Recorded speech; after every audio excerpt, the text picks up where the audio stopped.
Assalamualaikum warahmatullahi wabarakatuh. Selamat malam dan Om Swastiastu.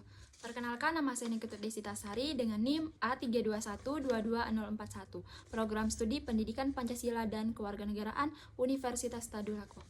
Baik, di sini saya akan membacakan hasil diskusi pertemuan ke-6 pada mata kuliah Kriminologi yang berjudul Hubungan Umur dan Kejahatan dan Hubungan Wanita dan Kejahatan. Langsung saja yang pertama, dalam teori Stanley Marton, manakah dari 5 adaptasi terhadap tekanan yang paling sering ditemukan dalam kasus kejahatan remaja dan faktor-faktor apa yang memengaruhinya? Jawabannya, dalam kasus kejahatan remaja, adaptasi yang paling sering ditemukan yaitu inovasi. Hal ini ketika remaja menerima tujuan kesuksesan sosial seperti kekayaan atau status. Faktor-faktor yang memengaruhinya yaitu kualitas sosial, ekonomi, dan pendidikan, seperti kemiskinan dan kurangnya peluang ekonomi, serta rendahnya pendidikan dalam masyarakat. Nomor 2, mengapa pada umur remaja tingkat kejahatan meningkat? Jawabannya, tingkat kejahatan meningkat pada umur remaja atau usia remaja dikarenakan berbagai faktor seperti psikologis, sosial, dan lingkungan. Dari faktor psikologis, otak remaja masih dalam tahap perkembangan, dan kelompok sebaya juga memainkan peran besar. Remaja sangat dipengaruhi oleh teman-teman, sering melakukan penyimpangan untuk diterima dalam kelompok pertemanan. Yang ketiga, apakah PKS termasuk kejahatan? Jawabannya, secara umum PKS adalah termasuk kejahatan.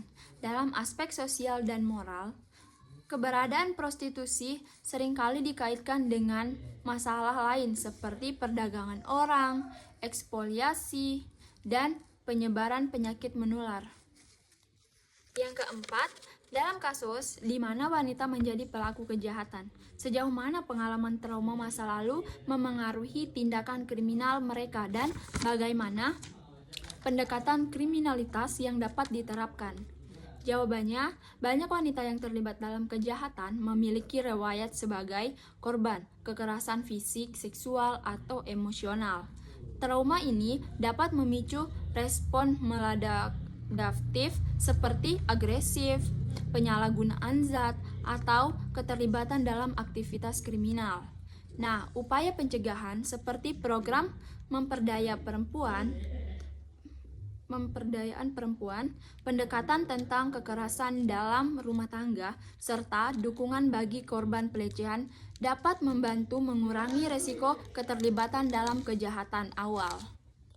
Nomor 5, sejauh mana kebijakan pemidanaan perbedaan antara remaja dan orang tua dalam sistem peradilan pidana dan bagaimana hal ini memengaruhi tingkat kejahatan berdasarkan umur?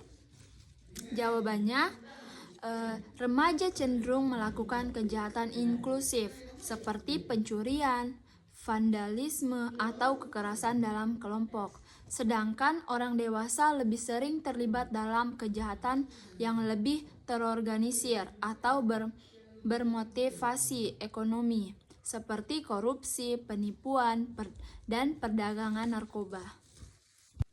Yang keenam, apa yang menyebabkan perempuan dianggap inferior dalam masyarakat patriarkis?